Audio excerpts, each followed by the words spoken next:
Hi, everybody. It is another beautiful day in the land of Israel. This is Eve Harow, Rejuvenation on the Land of Israel Network. I'm recording this on June 22nd, 2020, the 30th day of Sivan, 5780. Also, Rosh Chodesh, the beginning of the new month tomorrow. And I am very happy to have with me on the line, once again, Aharon Ariel Lavi, who, for those of you who've been listening to me for many years, may remember that I've interviewed at least once, if not twice before.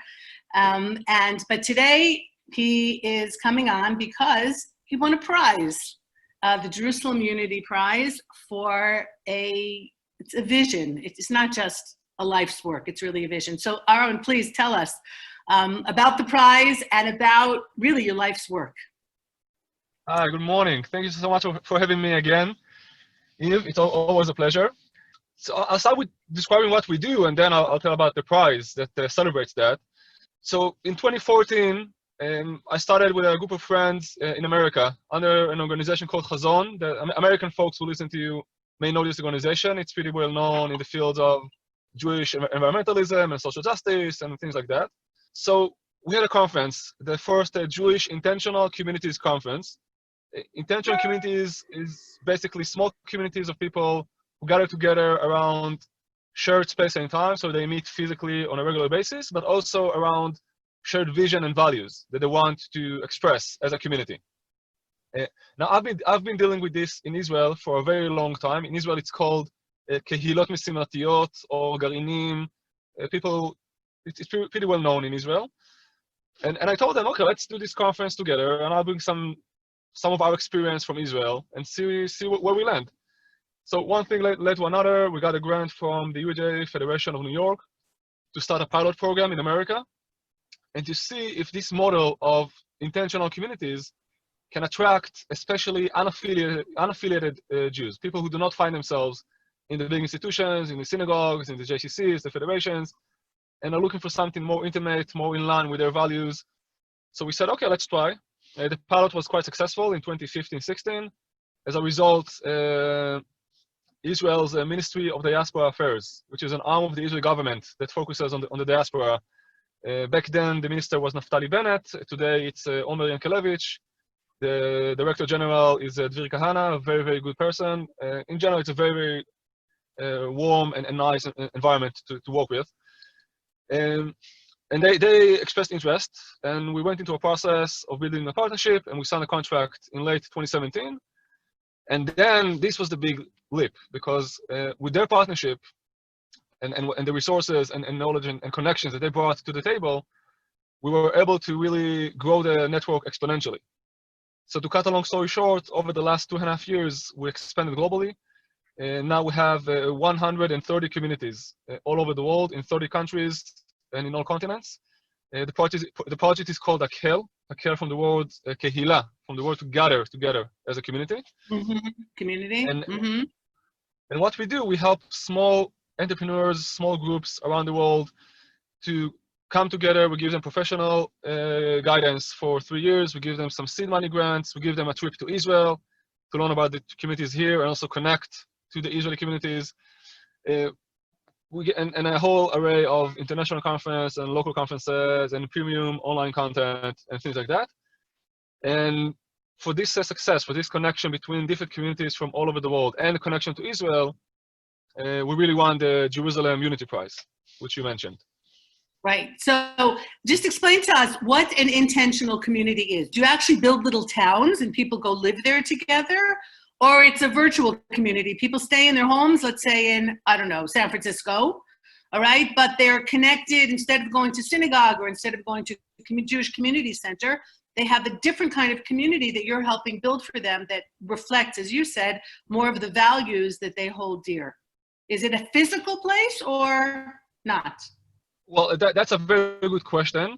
I'll give you the answer that we gave until March 2020, because now things are changing. But yes, no, the whole world is flipping upside down. But basically, we do not count virtual communities as communities, and I'll explain why. Our communities need to share space and time, meaning they need to meet physically in a space, and they need to do it on a regular basis. It's not a one-off event. They meet regularly in the same space or in a physical space where they live. Now, the reason for that, there's a whole psychologic and even neurologic theory behind that. I won't go into all the details, but basically, when you and I sit now apart, yes, we have a connection, we have some relationship over Zoom, but at the end of the day, I'm in my car. I just finished cycling. You can still see my cycling gear. Yes. You're in your home, and I'm looking at my cell phone, which is on the steering wheel, and you're looking at your computer or whatever it is. It's not the same experience as sitting in the same room. We don't see all the body gestures. There's even smell. It's called pheromones that we exchange with one another when we sit in the same space. So what happens to our brains when we sit together with other people in the same room is not the same as what happens when we sit over Zoom or Facebook. Actually, recent research even shows that people who spend over 2 hours a day on social networks actually feel more lonely than people who don't. Right. Now you would think that they would feel very connected because they talk to people all the time, but it's not the same experience. Now, what we see that actually draws people to these new communities is really the push factor. Is really the what has been termed as an epidemic before the COVID-19, the epidemic of loneliness. There's a research by Harvard University that really defines loneliness as an epidemic. It's actually dangerous. Actually, it's almost as dangerous as smoking, and it's more dangerous than being physically inactive. So if you sit on the couch all day but you have good friends and a good community, you're in a better shape health-wise than someone who cycles all day but he's alone and has no friends. Again, I won't go into all the details behind that. No, it leads to depression and sometimes even suicide, and it's getting very well documented and needs to be spoken about more. Absolutely. So the communities we build, they meet physically, as I said, and regularly, but they have an added component beyond just being good friends or good neighbors, which is sharing a vision or values, which leads them also to do some social mission together. So, for example, some of them, we have a group of communities in France that focus on arts and culture and musical events and Jewish music, and how to bring that to the unaffiliated crowd who doesn't come to synagogues in France. We have a group in Melbourne, Australia, Russian speakers who built a soup kitchen that delivers food to Holocaust survivors in Australia. And during the COVID-19 crisis, they've been working like 24/7 or 24/6 at least to deliver food to people who could not go outside, especially elders, people in the risk groups. Other communities focus on social justice. We have groups of Israelis who live in Europe and focus on education, on Hebrew education for the next generation. So each community has a set of values that they share, and they express it in a project that they do together. Not necessarily on day one. It takes time to build a community and build the capacity to do a project, but that's where they're aiming at. So the bottom line, though, that they need, because the communities sound like they all have different visions within each community, but these are Jewish. That's one of the criteria to belong to these communities, is to be Jewish, yes? Or somehow involved with Israel, or not necessarily the Israeli component? Well, for us, it comes together in a way, but the Jewish component is very important. And I'll give an example. In America, in the United States of America, there are about 120 co-housing projects. Just general co-housing projects, meaning people who bought a building or bought some compound with houses, and they live there together and they share some spaces. And it's not a kibbutz, but it's something in the middle. Yeah. Similar. Now, we know that no one has exact data, but we know that about 20% of the residents in those co-housing projects are Jewish. Now, that's 4 or 5 times more than their ratio maybe even 10 times more, I think, than their ratio in the general population. The proportion in America. So Jews are looking for community, but yet we do not count even one of those projects as one of our communities, because the fact you have people from Jewish descent does not mean you have a Jewish community.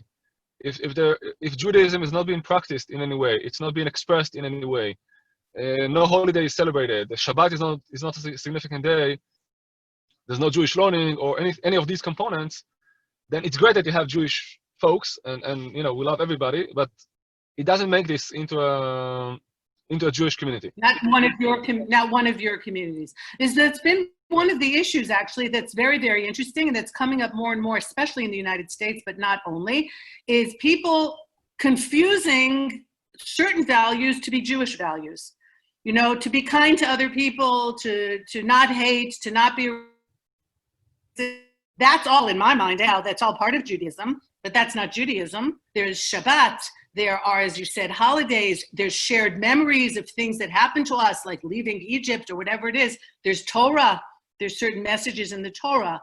And so you are standing on that line, though, to say that to be part of Hakhel, to be part of your vision, there needs to be an actual essence of Judaism, not just somebody who says, I'm born to a Jewish mother and I'm a good person. That's not enough. Yes, but again, we're Chazon and the project itself. Chazon is our parent organization and Hakhel is a project. We are a pluralistic organization. I'm an Orthodox rabbi personally, but we work with all Jews from all walks of life and all denominations. Most of them are actually passed on non-denominational. They don't care about denominations anymore. Not Orthodox, not Reform, not Conservative. They're just Jewish.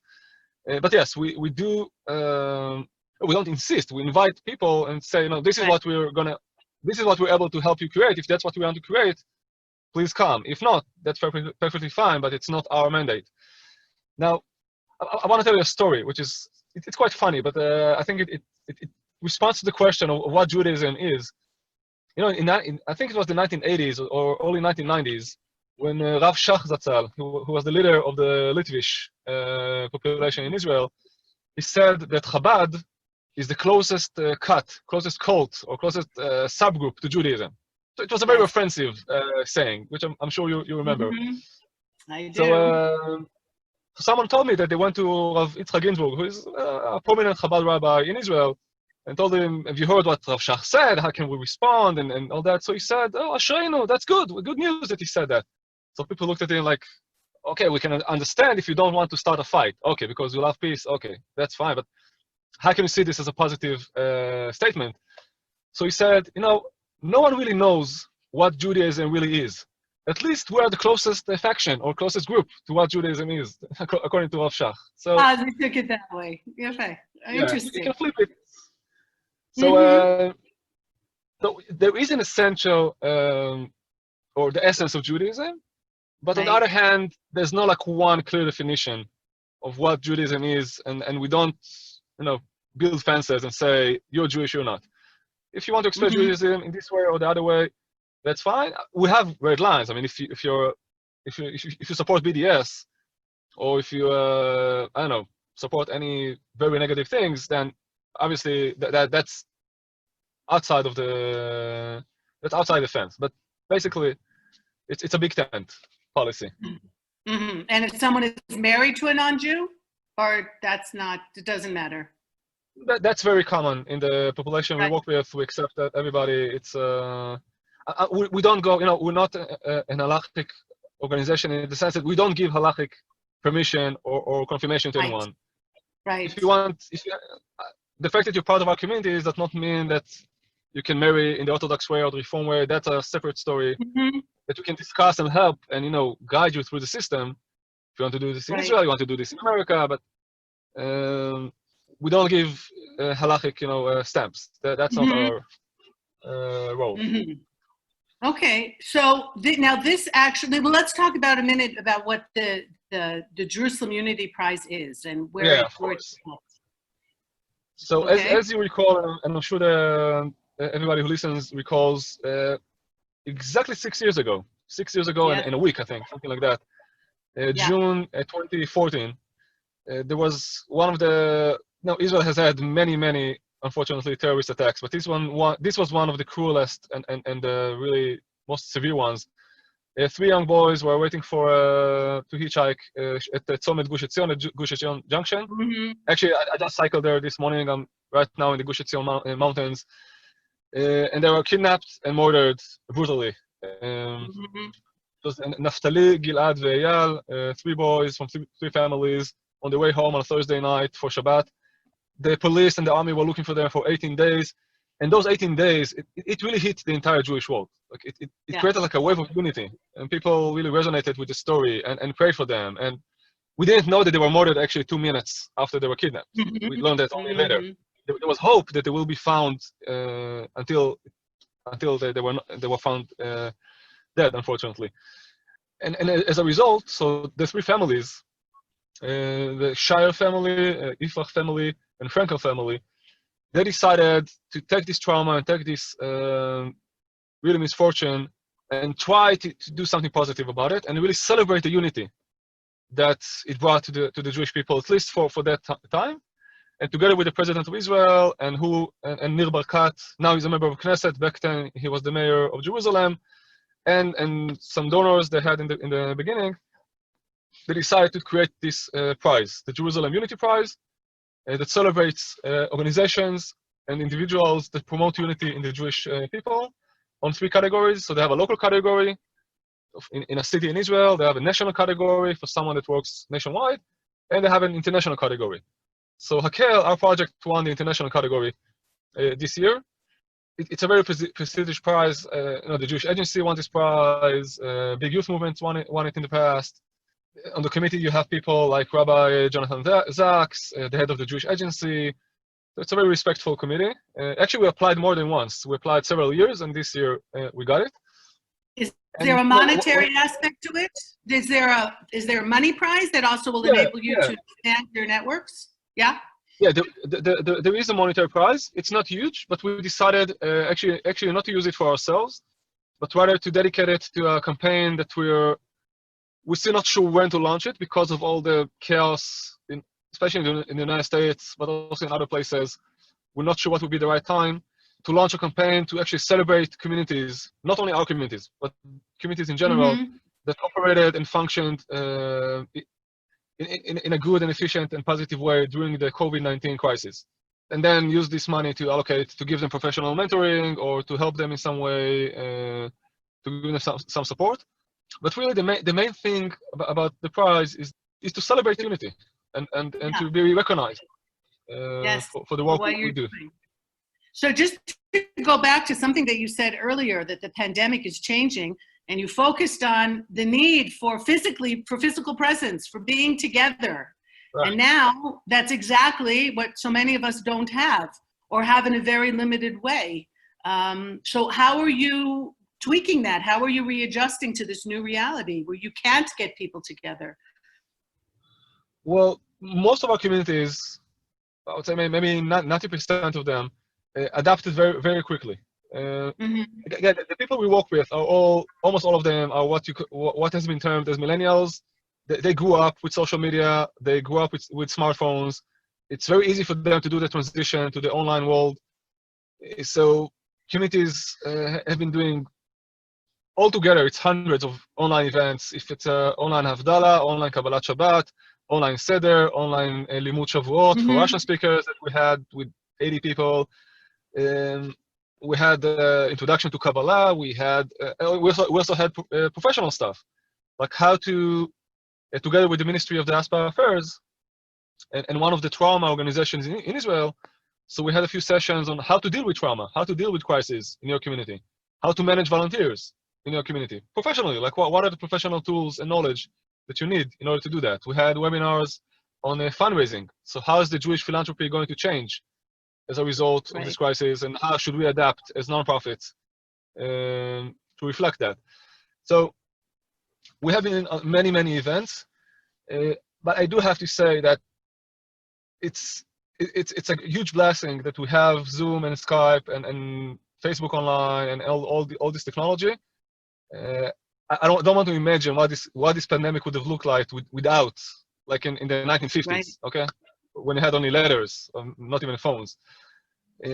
But it's still, it doesn't replace, it's not a substitute for real connection between people. And I think what we see now, first of all, we saw two things that maybe you've seen as well in your work.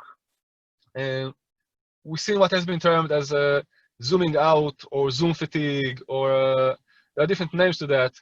But people got tired of sitting in front of their screens. It's there's only so much time you can do that. It's really exhausting.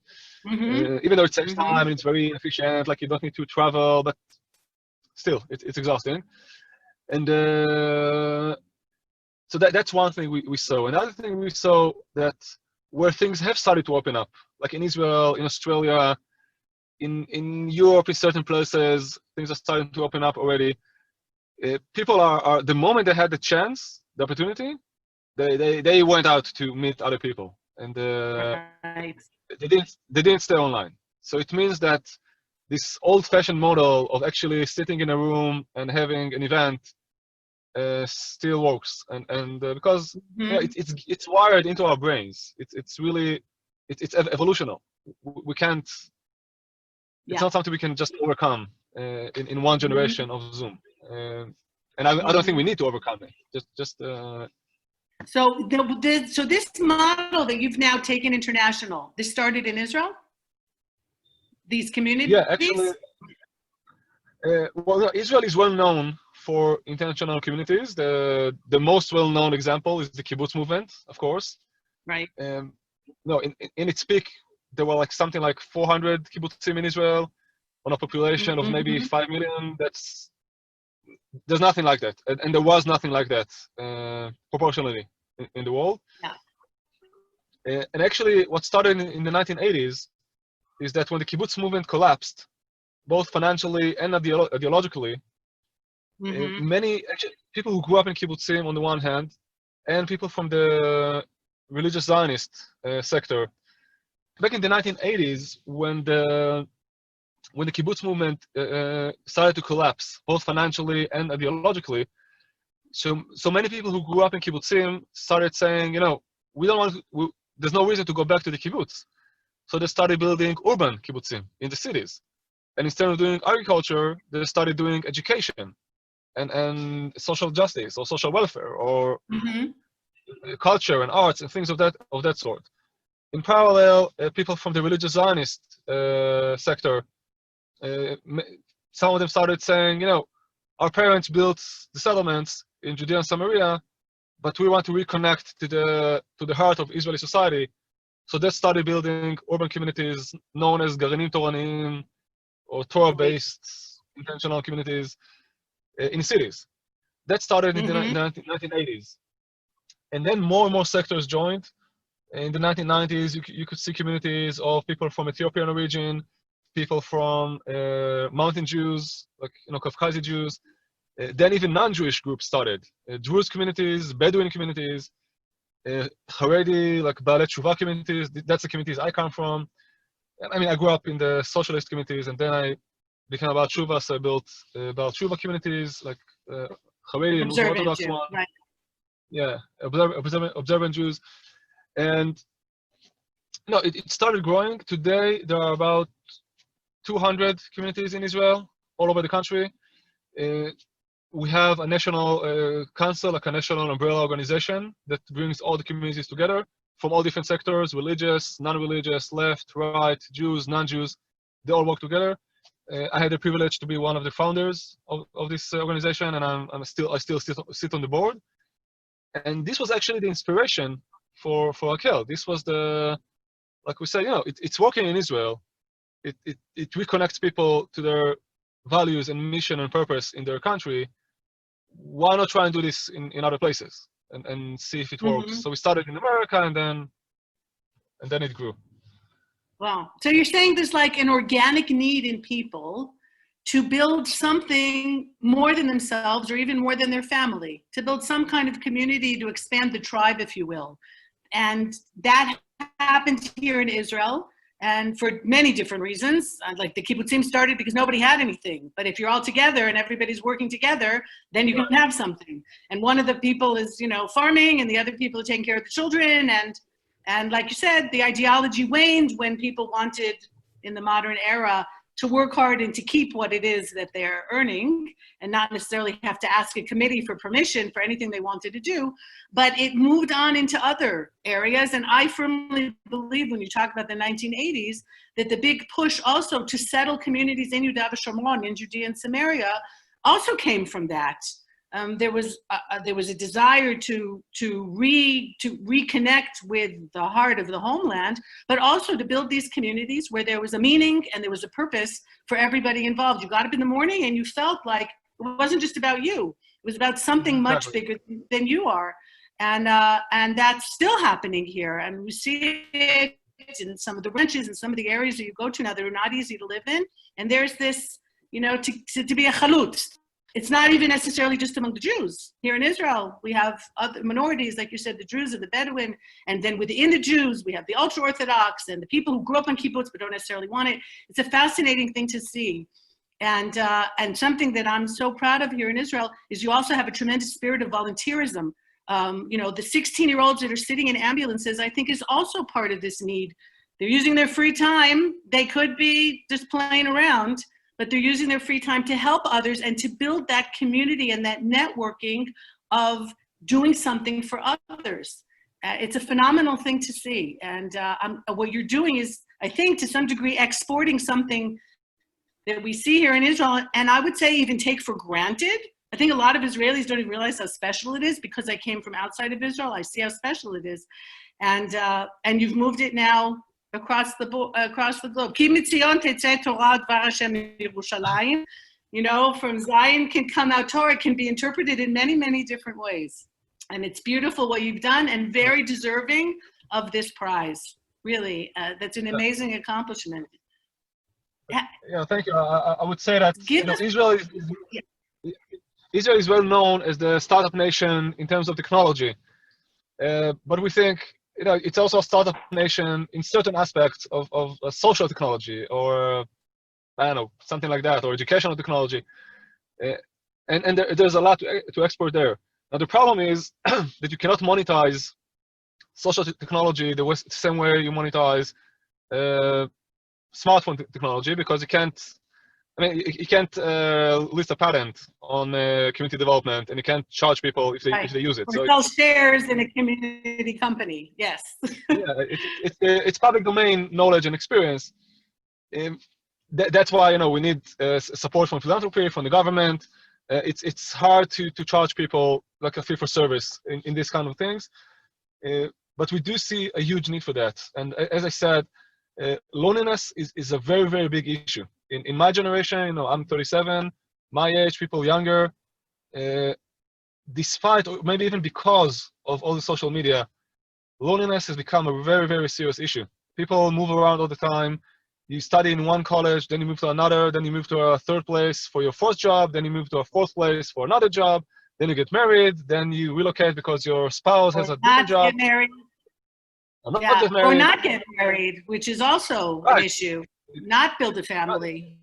Yeah. And one of the assumptions, the basic assumptions in the Jewish model, the Jewish world, was that we're going to invest in you from kindergarten to Jewish day school, Jewish camps, Hillel and all that on campus. And then after you finish college, after 2 or 3 years, you get married and you circle back to the Jewish community and become a donor yourself. And that's how the cycle works.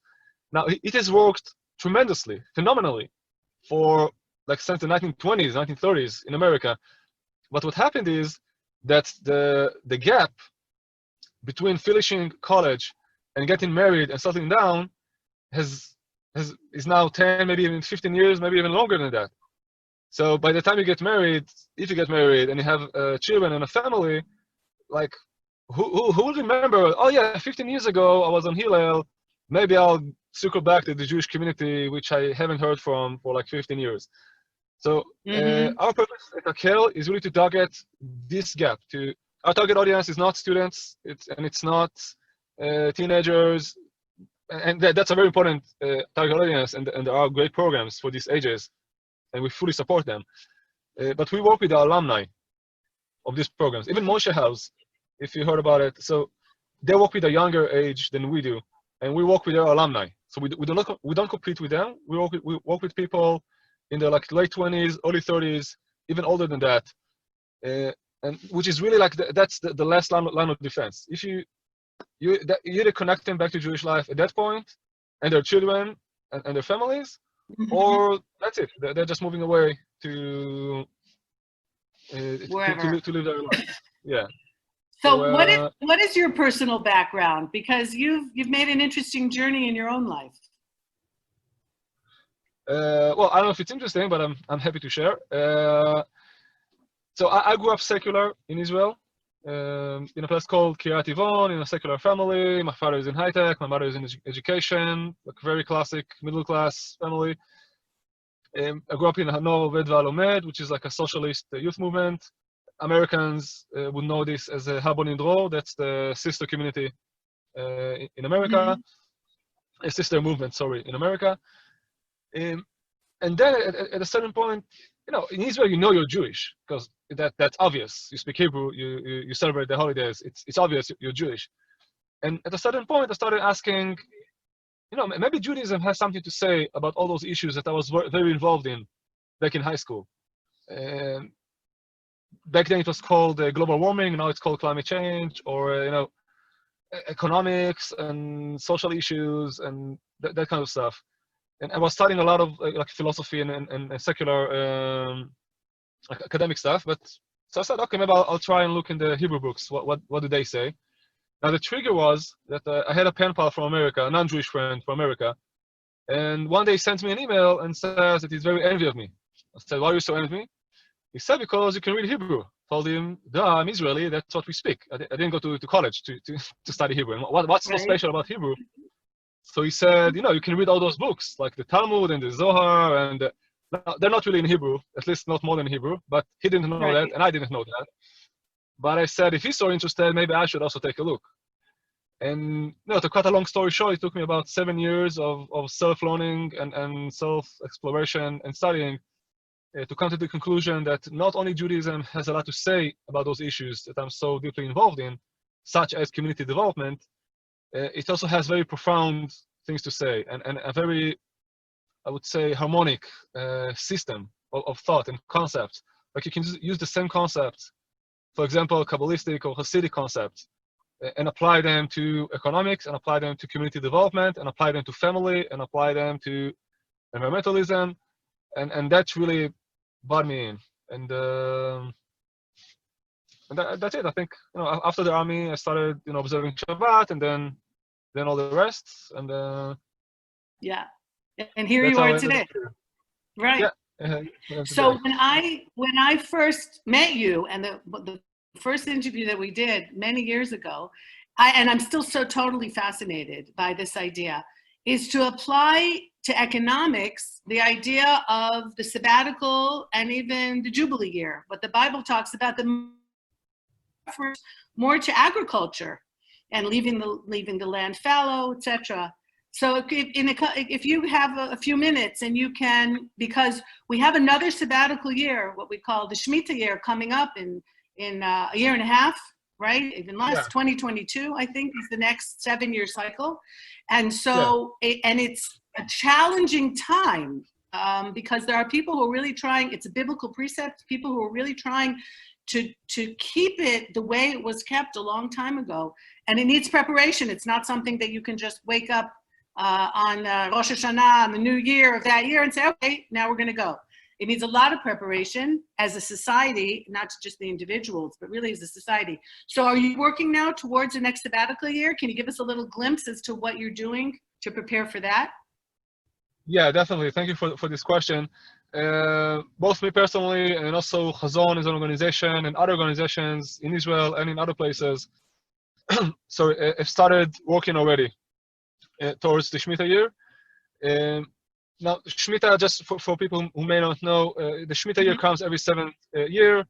Basically, in the Torah, it says that you need to leave the land fallow. You need to, at the end of the Shemitah year, you need to forgive all the debts. All the loans are forgiven. And after the Shemitah year in Sukkot, there's a Hakhel, actually, which is a funny connection. Not funny. That's where we took the word from. That all the nation gathers together in Jerusalem to reaffirm its commitment to its values and to its vision once every 7 years. So it's a very special commandment, but it's almost not relevant if you're not a farmer. And we know that today, at least in the Western Hemisphere, maybe 2.5 or 3% of the population works in farming and agriculture. So it's not relevant for most of us. And what we're trying to do, and connected to what I told you about my personal story, is to see how those ideas can inspire or inform the way we think about modern economics. Now, we do not pretend to say that Shemitah has to be observed in this or that way. So we all need to quit our jobs in the 7th year and live off of whatever it is. No, we need to be reasonable, but there might be a reason that this mechanism is in our tradition. And maybe there's something in it, some principles that we can extract and find useful. And for example, going back to connecting this to the things we talked about for example, the volatile job market, that people move around all the time. Now, on the one hand, that's great. It's amazing. You have all these opportunities. You have all these flexibility. You don't work in the same job for like 50 years, and which can also cause depression. But that's only the bright side. There's also a downside. Many people get thrown out of this cycle. They don't keep up with the changes. They're not able to adapt because it's so fast, and they don't have the time to let go of the current occupation and start and learn a new vocation or a new job or a new skill.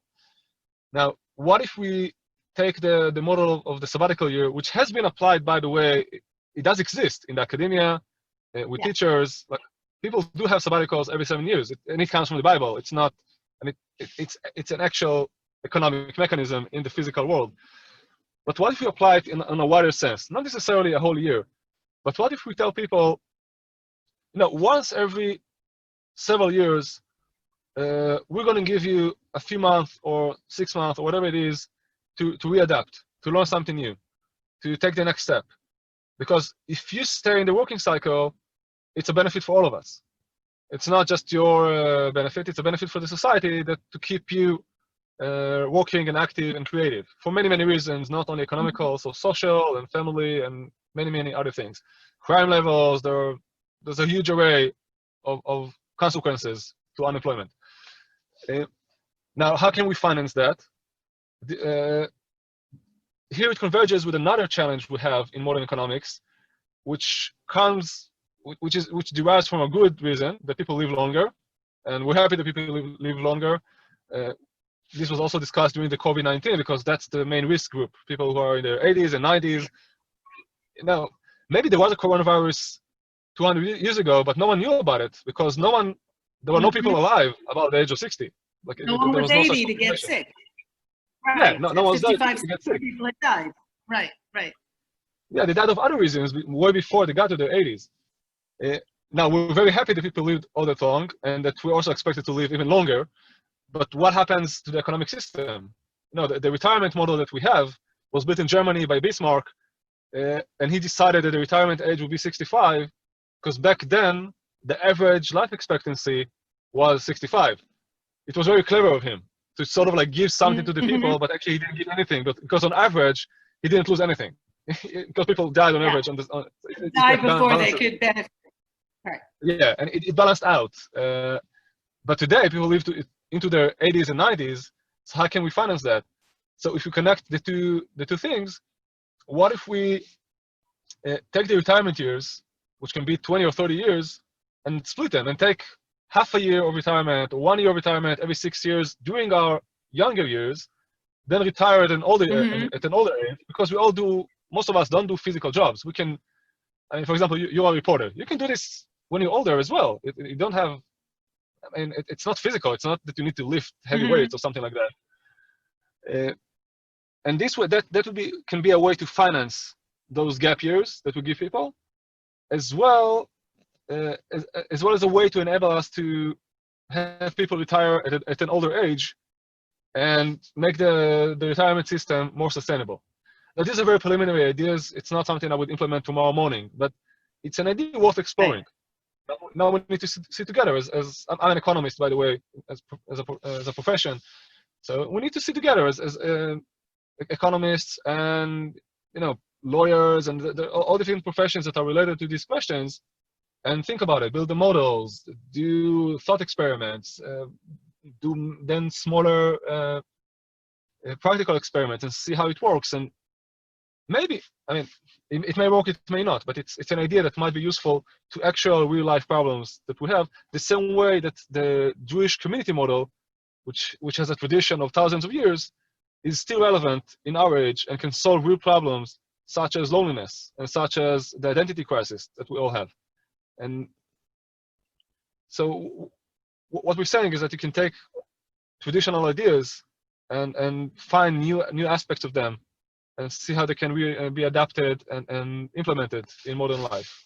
Mm-hmm. So if you're saying that at some point, let's say when someone's 30 or 35, they take a break from their regular job, they do a refresher course in something, they go into a completely new thing. They may never come back to their old job because they may get so excited about the new direction. And these days, there are professions opening up all the time that didn't even exist 10 years ago. Exactly. So, I mean, I kind of did that in my own life because 10 years ago, I became a tour guide. So now what's so interesting for me and how I'm connecting to what you're saying is, I mean, I raised the children and I was very involved with my community. Then when the kids were big, I went and became a tour guide. And I've been doing that for a decade. But now with the pandemic, I'm not a tour guide because nobody's here. The world is shut down and the tourists are not allowed to come to Israel. So I'm sitting and thinking about this. On the one hand, does that mean that I should do something different and not go back to guiding, which I love so much? But I see it among some of my friends who are also tour guides who can't afford to wait 6 or 7 or 8 months until the tourists come back. They're seeing this as a lateral move. They are now looking into other professions because they still have to support their families, something that I don't have to do. And so in a sense, and this was imposed on them, that's never good when something's imposed on you. But they're taking this and they're going and they're studying teaching or some other kind of profession, and they're going to go into that and probably never come back into guiding. So to some degree, it's kind of like what you said, again, not by choice, but by circumstance and by something that happened. But for some people, like, I mean, I think we all know people who are sitting in the same job for 25, 30 years. It's not going anywhere. They're not moving up a ladder, maybe because there is no more to move up the ladder. And they're not happy with what they're doing. And your idea is to be able to say, you know, you'll be able to make a switch and get all excited perhaps again about something new in the middle of your prime years, not when you're going out to play golf or whatever it is. No, anyway. Right. Well, but that's a very, very important difference here that I really want to emphasize between what you described as a crisis and what we're talking about. Because the COVID-19 crisis hit us without warning. It was a complete shock and surprise to everybody, and then people have to adapt. Okay, and that's right. It's great that some of them are able to adapt, and I wish everybody, including me, that will be able to survive this in a good way and come out even stronger on the other end of this.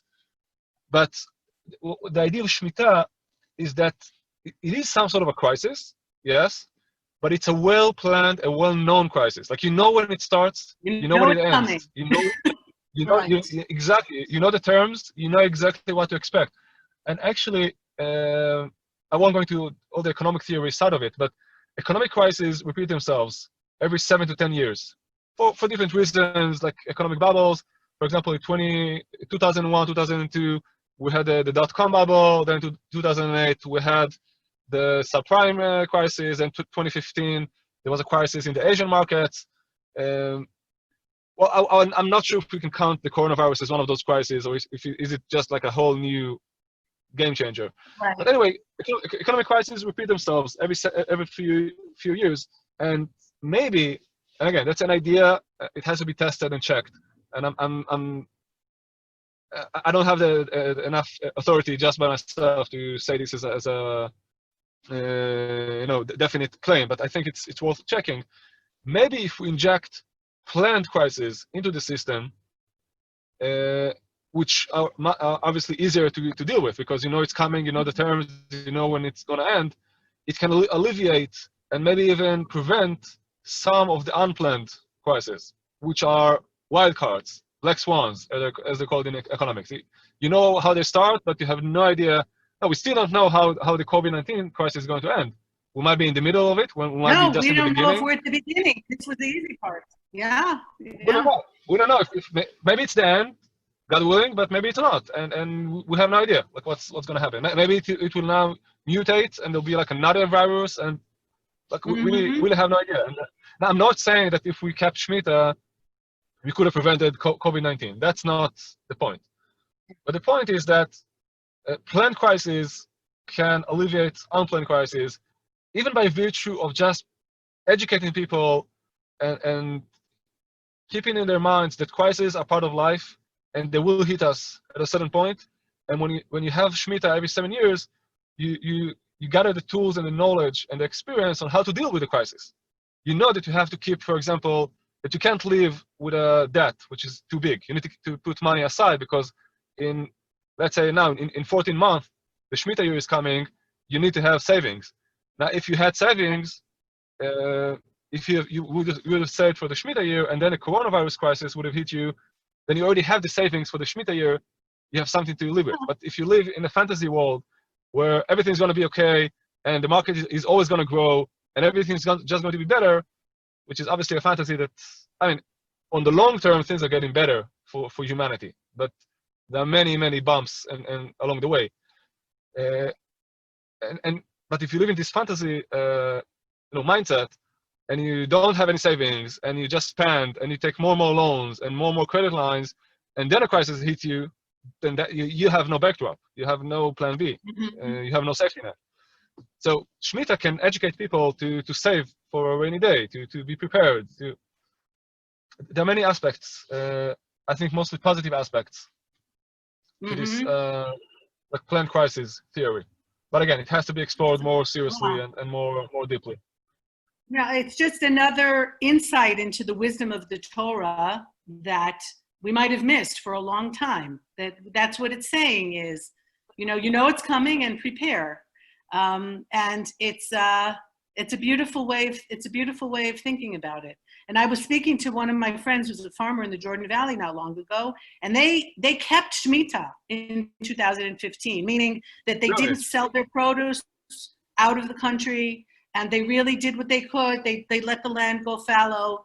And it was a very difficult year. And she said, one of the things she realized is it has to be done on a nationwide basis. Exactly. It has to be done in a community, which is why I'm bringing this up.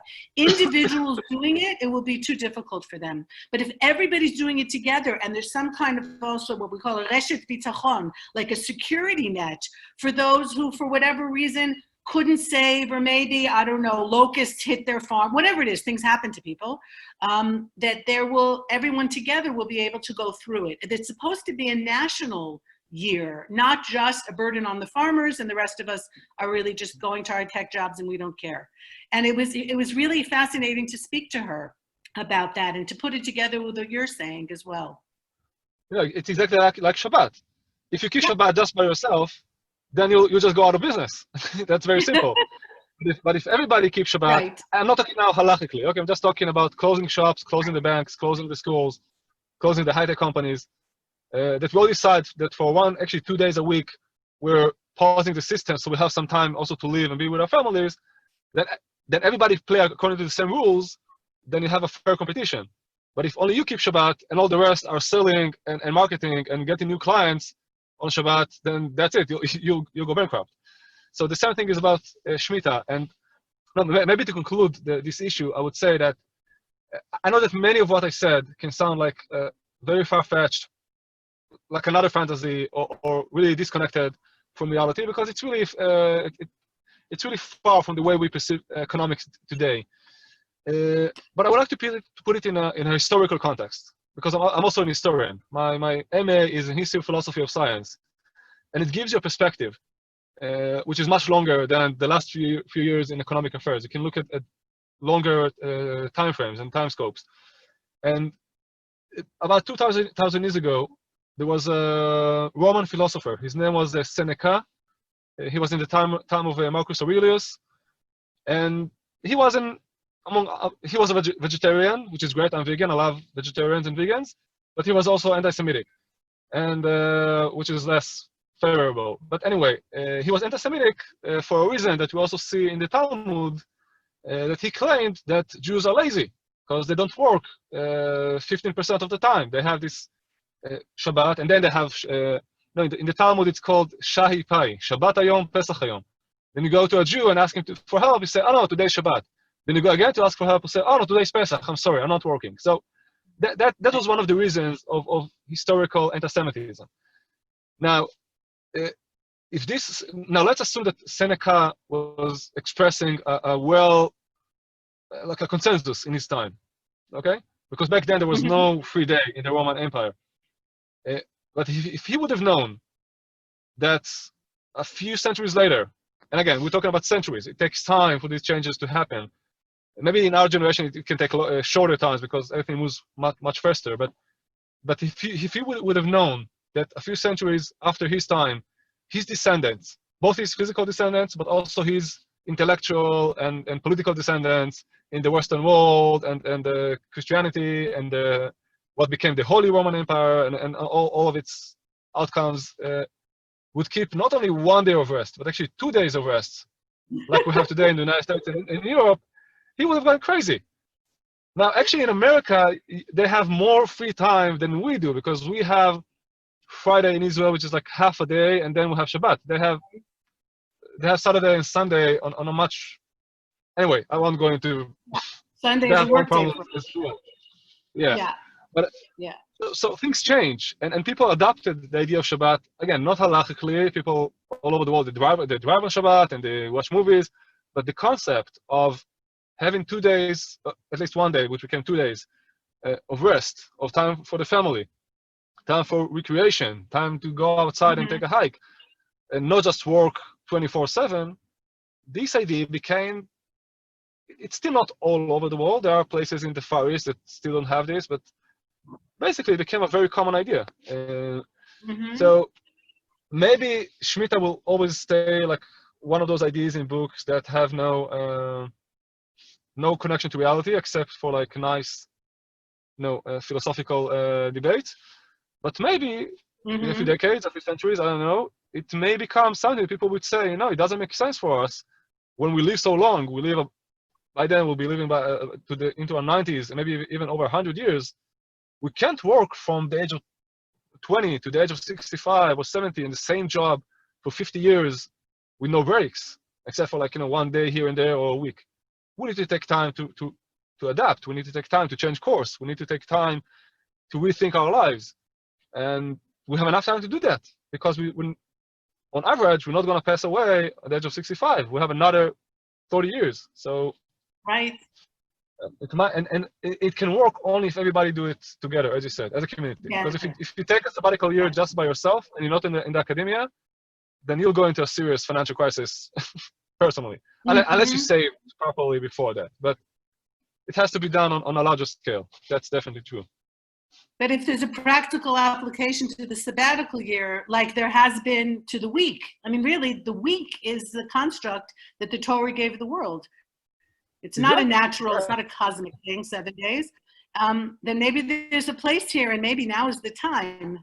And what you're doing and the work that you're doing, maybe it is the time now to show that there's a practical application for sabbatical as well, and not just in Israel among the farmers here, but in the world and on a completely different level.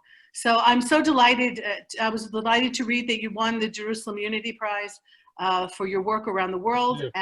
And I hope that inspires others to take part in what you're doing and promote the ideas. If someone wants to be in touch with you, how can they get in touch with you?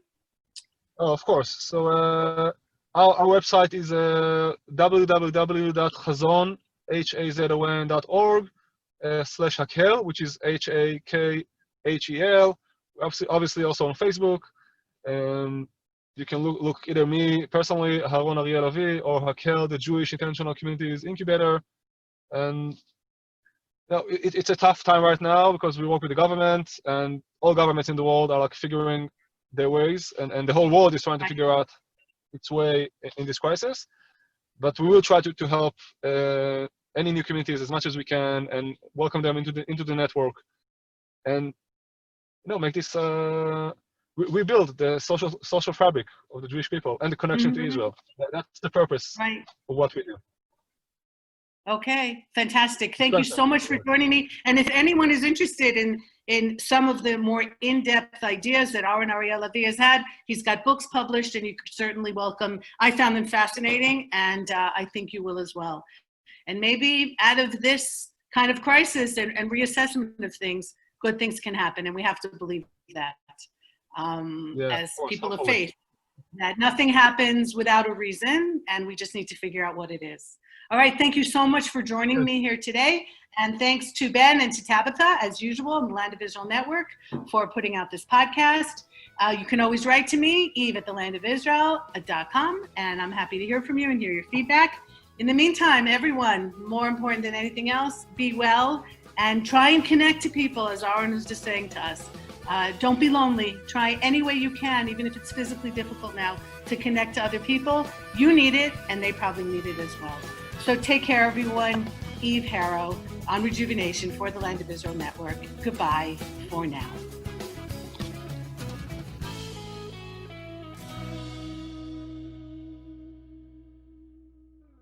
Hey everybody, this is Jeremy Gimpel. Have you heard about the Land of Israel Fellowship?